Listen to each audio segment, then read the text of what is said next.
우리 한번 따라할까요? 하나님, 은혜 위에 은혜를 더하여 주시옵소서. 은혜가 족하지만 우리는 주의 은혜가 아니면 살아갈 수 없습니다. 늘 주의 은혜를 사모하시면서 살아가시기를 바랍니다. 오늘은 바디메오를 구원한 믿음이라는 제목으로 여러분과 은혜를 나누도록 하겠습니다. 여러분, 사람이 자기가 살아온 환경, 여건, 그리고 지금까지 경험한 것을 뛰어넘어서 살아간다는 것은 결코 쉬운 일이 아닙니다. 각 개인에게 무한한 능력과 잠재력, 가능성도 있지만 또한 얽매고 속박하게 만드는 요소도 많이 있습니다. 잊고 싶은 상처, 경험, 아픔, 트라우마들이 우리의 발목을 잡아서 좀 일어서려고 하면 늘 잡아당기는 거예요. 자꾸 낮은 자존감으로 자꾸 나를 찾게 만듭니다. 이런 것을 극복하기가 쉽지가 않다는 것이죠. 여러분, 서커스단에서 코끼리를 길들이는 방법에 대해서 들어보셨죠? 그 큰 코끼리를 어떻게 길들일까요? 어릴 때부터 코끼리 뒷다리에 줄을 메어서 말뚝을 박아 놓으면 처음에는 이 코끼리가 그 줄에서 벗어나기 위해서 말뚝을 뽑기 위해서 힘을 쓰다가 자기 힘으로 되지 않는다는 것을 딱 깨달은 순간부터 줄만큼의 거리만큼은 움직인다고 합니다. 그리고 다 커서 성인 코끼리가 되어서 이제 그 말뚝을 뽑아낼 수 있고 줄을 사슬을 끊을 수 있음에도 불구하고 어릴 때 줄에 매였다는 그 길들여진 경험, 학습되어진 교육 효과 때문에 성인이 되어서도 그 줄 범위만큼만 움직이고요. 심지어 줄을 풀어놓아도 딱 그 줄만큼만 움직인다고 합니다. 그만큼 벗어나기 쉽지 않은 거예요. 여러분, 벼룩은 어떻습니까? 벼룩은 자기 몸에 70배까지 뛰어올 수 있다고 합니다. 점프의 천재인 것이죠. 근데 그 벼룩을 병에 넣고 뚜껑을 딱 닫아 놓으면 벼룩이 뛰어오르다가 병 뚜껑에 부딪히게 되면 내가 뛰어오를 수 있는 높이가 병 뚜껑이다 스스로 경계를 정하고 그 다음부터는 병 뚜껑 아래까지만 뛰어오른다고 합니다.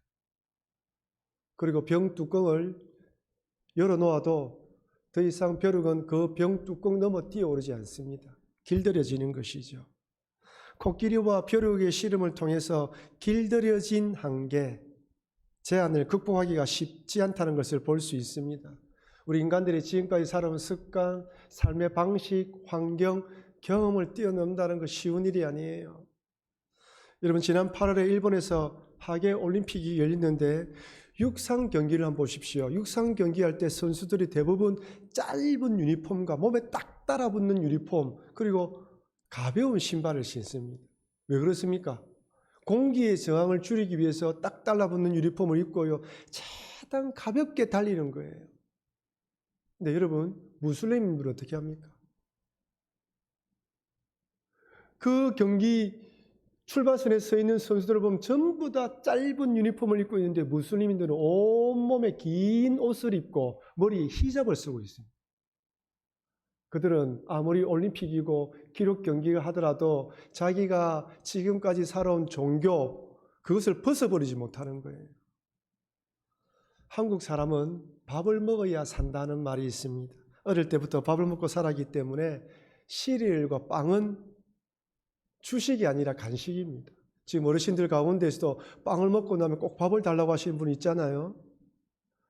어느 시점이 되면 아무리 빵과 시리얼 이런 서양식을 좋아한다 하더라도 어느 시점이 되면 우리 한식을 주식으로 삼습니다. 제가 뉴질랜드 처음 갔을 때 정말 몇 달 동안 아침에 시리얼이란 시리얼, 빵 종류란 빵은 다 먹어봤습니다. 잼도 이 잼, 저 잼 다 먹어봤습니다. 여러분, 딱 몇 개월 지나니까요, 더 이상 먹을 수가 없어요. 밥이 먹고 싶은 거예요.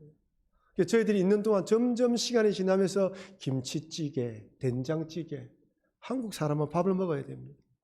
한 번은 제가 아는 분의 딸이 워킹 할리데이 비자로 오클랜드 오게 되었습니다.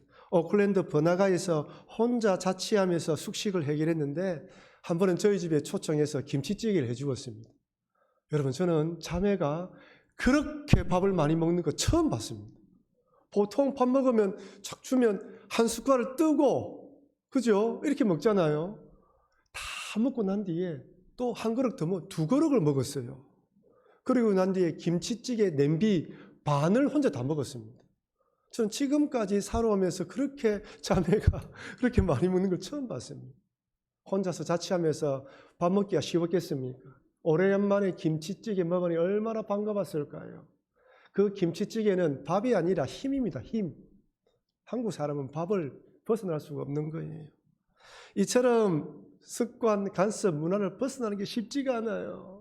아마 여러분들도 나의 한계가 무엇인 줄 알고 나의 이게 길들여진 부분이 무엇인지 알지만 벗어나기 쉽지가 않잖아요. 오늘 본문의 바디메오는 어떨까요? 마가복음 10장 46절입니다. 그들이 여리고에 이르렀더니 예수께서 제자들과 허다한 무리와 함께 여리고에서 나가실 때에 디모데의 아들이 맹인 거지 바디메오가 길가에 앉았다가, 여러분 지금 이 사건이 일어난 곳이 어디라고요? 여리고입니다. 사람들이 많습니까? 적습니까? 많습니다.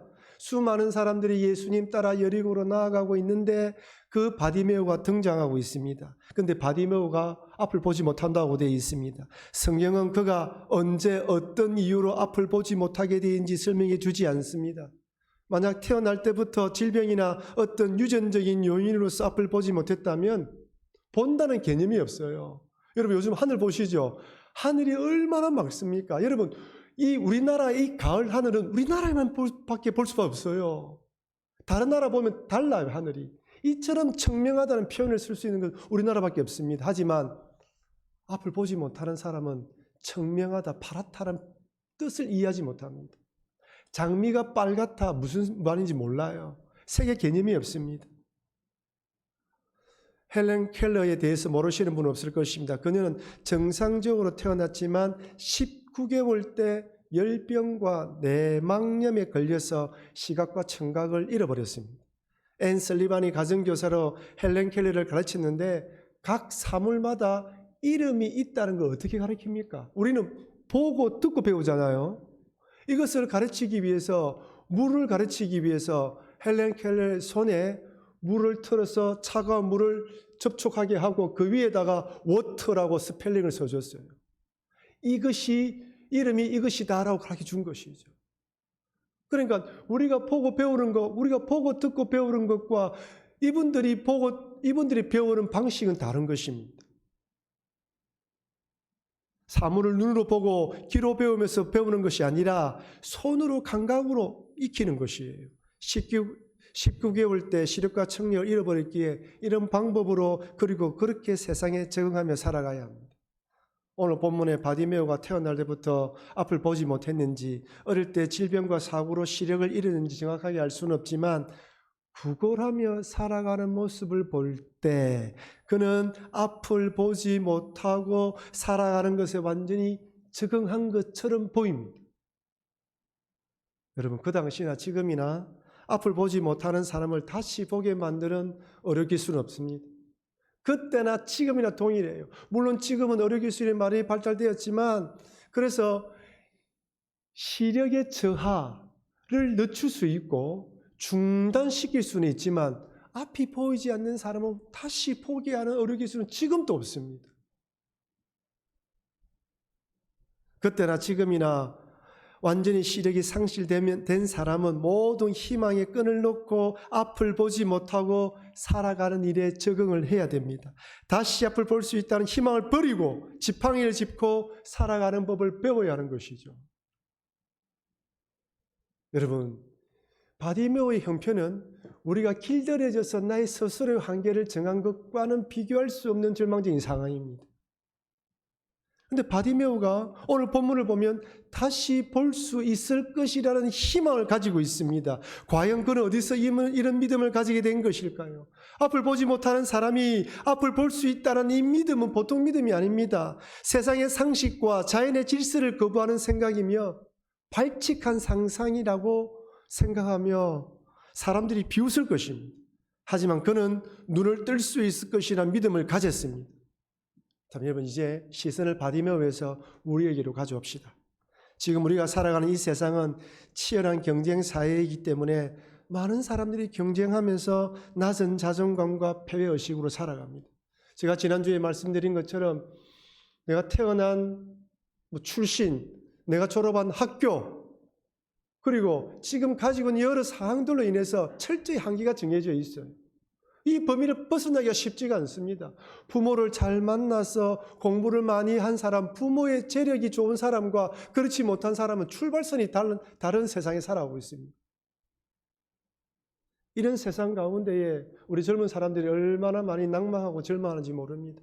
스스로 한계를 정할 뿐만 아니라 사회가 너는 이 등급의 사람이야, 너 등급 몇 등급이야 정해놓습니다.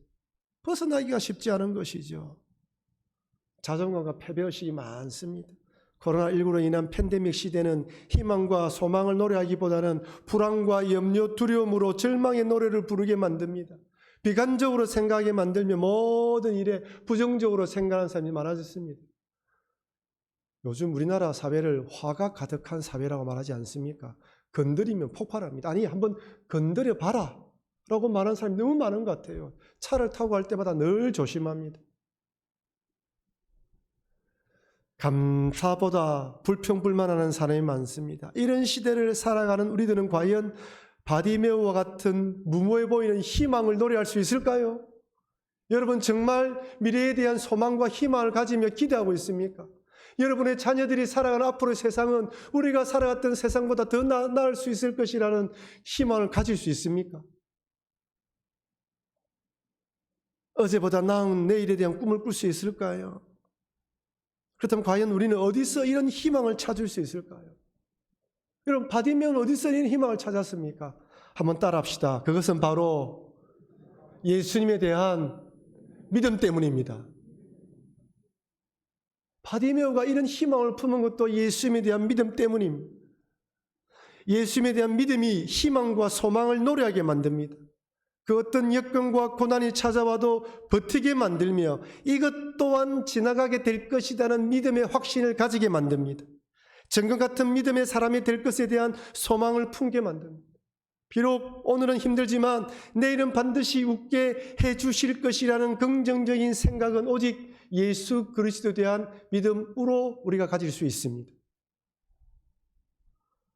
그렇다면 여러분, 바디메오는 예수님에 어떤 믿음을 가졌을까요? 아니, 여러분들은 예수님을 믿는다고 이 자리에 앉아 있는데 여러분들이 믿고 있는 믿음은 어떤 믿음일까요? 그리고 바디메오가 믿었던 믿음은 어떤 믿음일까요?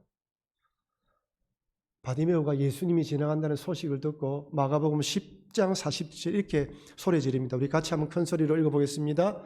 나사렛 예수시란 말을 듣고 소리질러 이르되 다윗의 자손 예수여 나를 불쌍히 여기소서 하거늘. 여러분, 이 구절에서 중요한 단어가 무엇입니까? 사람들은 예수를 누구라고 부릅니까? 나사렛 예수라고 불러요. 바디메오는 뭐라고 부릅니까? 다윗의 자손이라고 부릅니다. 여러분, 신앙은 여러분들이 예수님을 나사렛 예수로 믿느냐 다윗의 자손으로 믿느냐에 따라 달라집니다. 나사렛 예수가 무슨 말입니까? 나사렛이라는 동네에 기이한 능력을 행하고 근위 있는 말씀을 행하는 대단한 사람이 나타났다는 거예요. 4대 성인 중에 한 명입니다. 놀라운 사람이라는 거예요. 어찌 저런 나사렛 동네에 이런 사람이 나올 수 있냐는 거예요. 다윗의 자손은 무슨 말입니까? 메시아라는 뜻입니다. 그 당시에 다윗의 자손은 메시아를 의미합니다. 사람들은 나사렛 예수라고 믿는 사람이 있고 또 바디메오는 예수님을 다윗의 자손으로 믿습니다. 여러분은 예수님을 나사렛 예수로 믿습니까? 다윗의 자손으로 믿습니까? 여러분들이 만약에 나사렛 예수로 믿는다면 여러분들은 예수님을 구주로 믿는 것이 아닙니다. 대단한 능력이 있는 하나의 사람으로 믿는 것이죠. 다윗의 자손으로 믿는다는 것은 예수님이 나를 위하여 십자가 달려주신 하나님의 아들이며 나를 구원한 메시아로 믿는 것이고 내가 예수를 믿을 때 그 예수님의 능력으로 모든 것을 할 수 있다는 믿음을 가지는 믿음입니다. 질문 드리겠습니다. 여러분들은 예수님을 나사렛 예수로 믿습니까? 다윗의 자손으로 믿습니까? 그렇다면 이 바디메오는 예수님에 대한 이런 믿음이 어디서 생겨난 것일까요? 여러분, 여리고는 큰 세간이 있는 곳입니다. 큰 세간에 앉아서 구걸하는 동안 수많은 사람들이 지나가면서 예수님에 대한 이야기를 했을 것입니다. 예수가 오병이의 기적을 베풀었대, 각양각색의 병자를 고쳤대, 중풍병자를 일으켰대라는 소식이 들려오기 시작했을 것입니다. 처음에 들었을 때는 긴가민가 그런 일도 있구나 자꾸 들으면서 예수님에 대한 믿음이 생겨났을 것입니다. 그러면서 자신도 예수님을 만나기만 하면 나을 수 있을 것이라는 믿음이 생겨난 것입니다. 예수님에 대한 바른 믿음은 희망과 소망을 심어줍니다. 앞을 보지 못하지만 예수님만 만나면 나을 것이라는 믿음을 주고, 또한 코끼리와 벼룩처럼 얼마든지 말뚝을 뽑아낼 수 있고 더 높이 뛸 수 있음에도 불구하고 길들여진 한계, 나는 도저히 할 수 없지만 예수님이 함께 하시면 할 수 있다는 믿음으로 극복하게 만들어줘요. 과거의 상처와 아픔을 치료하게 하는 것도 예수님에 대한 믿음 때문입니다. 여러분이 가지고 있는 그 상처, 아픔은요, 예수님이 아니면 해결해 줄 수 없습니다. 그러니 여러분, 예수님에 대한 확고한 믿음을 가지시고 예수님을 바라보시면서 희망과 소망을 노래하시는 여러분과 제가 되길 주의 이름으로 축원합니다. 그렇다면 여러분, 예수님에 대한 믿음은 어디서 생겨나는 것일까요? 여러분, 믿음은 내 안에 저절로 생겨나는 것입니까? 아니면 믿음은 하나님 주시는 겁니까? 믿음은 하나님 주시는 거예요. 그러면 하나님이 어떤 방법으로 우리 안에 믿음을 불러일으킬까요? 어떤 방법으로 믿음의 씨앗을 우리의 심령에 심어줄까요? 로마서 10장 17절 같이 읽도록 하겠습니다.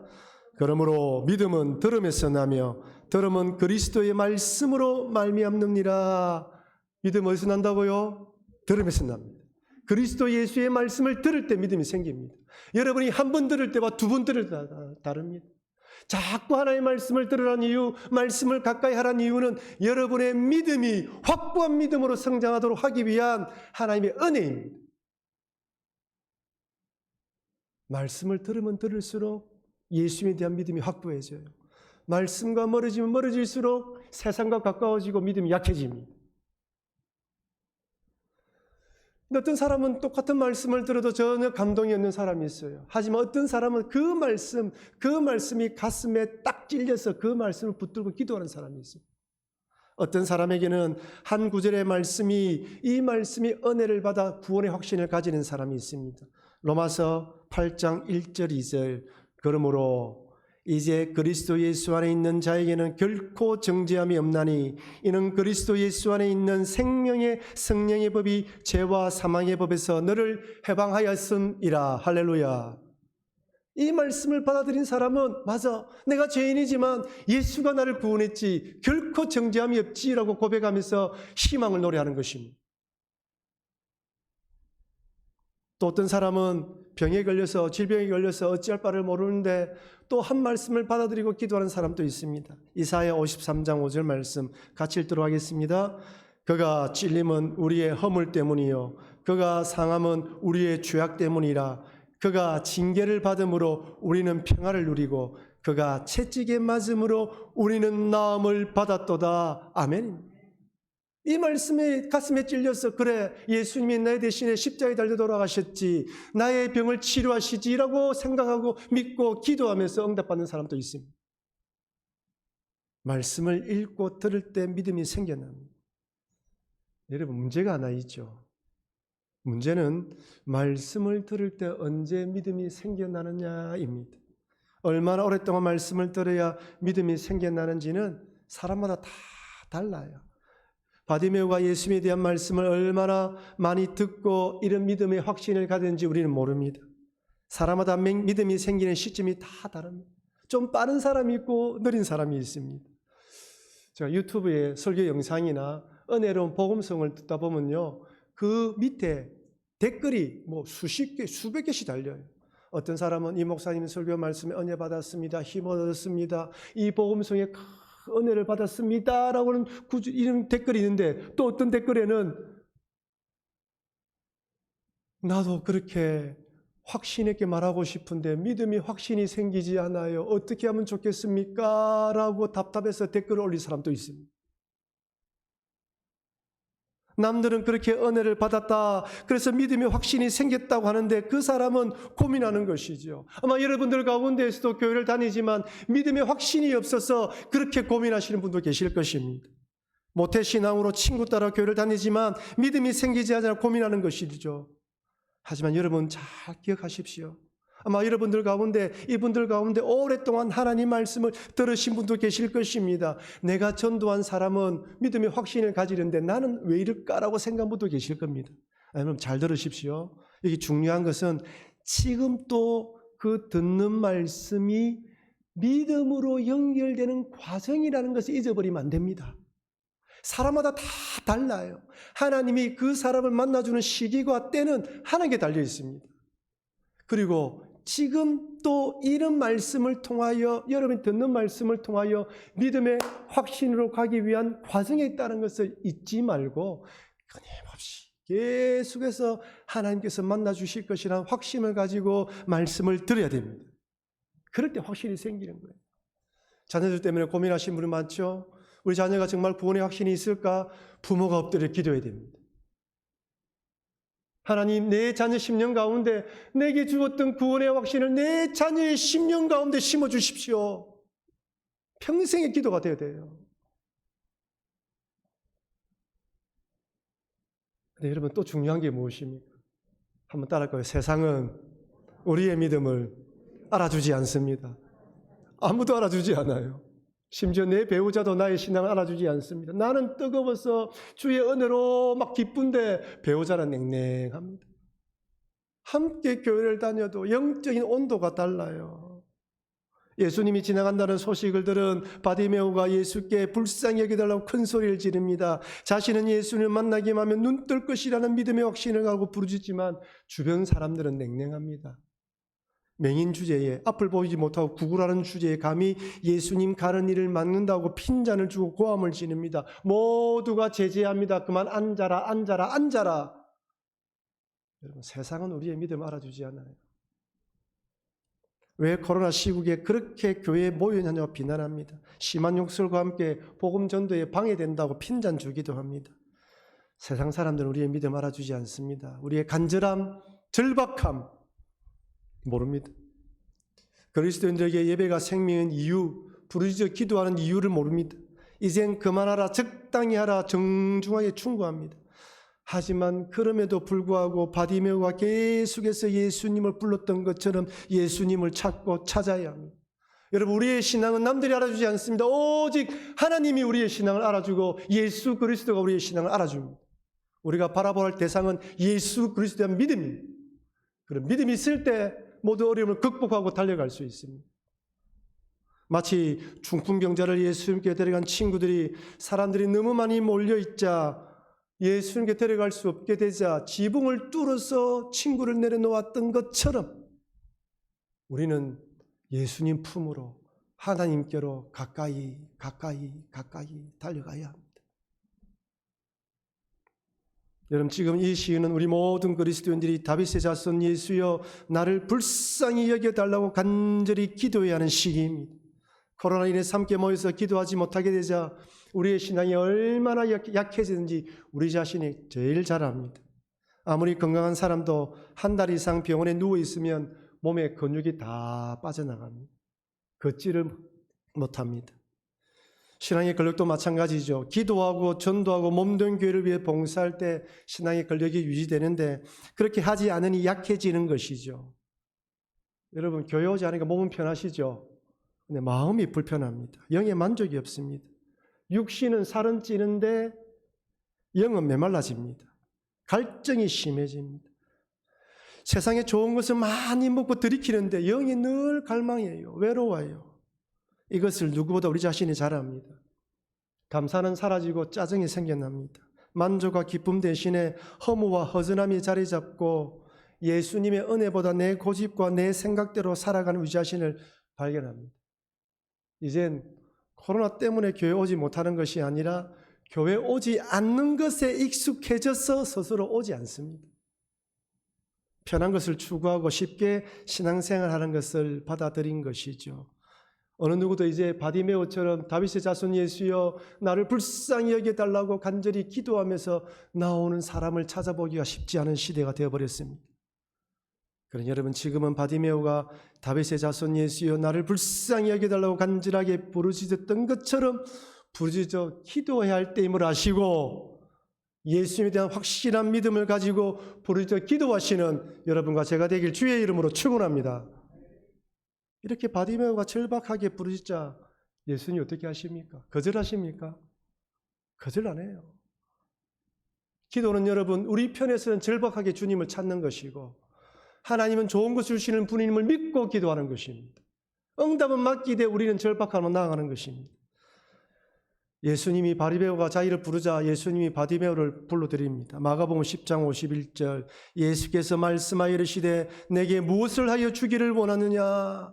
내게 무엇을 하여 주기 원하느냐? 여러분 혹시 주님이 오늘 이 시간에 내게 무엇을 하여 주기 원하느냐라고 물으면 여러분 무엇이라 대답하시겠습니까? 여러분 간절히 기도하고 내용이 무엇입니까? 주님 앞에 가지고 있습니까? 많은 분들이 기도 제목을 물어보면 정확하게 대답을 하지 못해요. 바디메오가 말합니다. 선생님이여 보기를 원하나이다. 바디메오는 자신의 이야기를 듣고 있는 분이 누구이며 눈뜨게 해주실 것에 대한 확신한 믿음을 가지고 보기를 원한다고 대답합니다.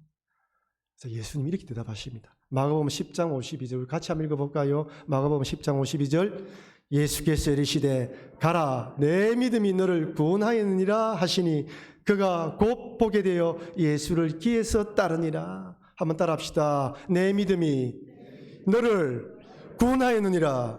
한번 더 할까요? 내 믿음이 너를 구원하였느니라. 여러분 어떤 믿음을 가지고 계십니까? 우리는 어떤 믿음을 바라보고 하나님을 바라보고 있습니까? 예수님 우리들에게 예수님에 대한 확실한 믿음을 가지기 원하십니다. 그리고 그런 믿음으로 기도하는 자들의 기도에 응답해 주십니다. 사랑하는 성도 여러분, 주어진 여건과 환경, 경험을 뛰어넘는다는 것은 쉬운 일이 아닙니다. 특히 앞을 보지 못하는 바디메오가 눈을 뜰 수 있다는 희망을 가지는 것은 무모한 도전이며 발칙한 상상이라고 할 수 있습니다. 세상은 핀잔하고 세상은 그만두라고 이야기할 것입니다. 하지만 예수님에 대한 확신한 믿음은 나의 한계를 극복하게 만들고 절망적인 상황 가운데서도 소망과 희망을 노래하게 만듭니다. 불가능하고 절망적인 상황일지라도 예수님에 대한 믿음이 기적을 불러일으킵니다. 그러니 믿음은 들음에서 난다는 사실을 꼭 기억하시면서 믿음의 확신이 생길 때까지 하나님의 말씀을 읽고 듣고 붙드십시오. 그리고 또한 세상은 우리의 믿음을 인정해 주지 않는다는 것을 인정하시고 아시고 그럼에도 불구하고 나를 불쌍히 여겨달라고 했던 바디메오의 기도처럼 주여 주님이 나를 불쌍히 여겨주시면 나는 구원받습니다. 주님이 나를 불쌍히 여겨주시면 나의 기도 응답받습니다. 주님이 나를 불쌍히 여겨주시면 나의 자녀가 구원받습니다라는 확신을 가지고 이제 간절히 기도하시는 여러분과 제가 되기를 바랍니다. 앞으로 코로나 상황이 어떻게 진행될지 모르겠지만 공적인 예배의 시간에 참석하셔서 말씀을 듣고 기도하는 일에 앞장서시길 바랍니다. 여러분의 영혼과 여러분의 자녀의 영혼을 위해서 기도하시는 앞장서시는 여러분과 제가 되길 주의 이름으로 다시 한번 더 축원합니다.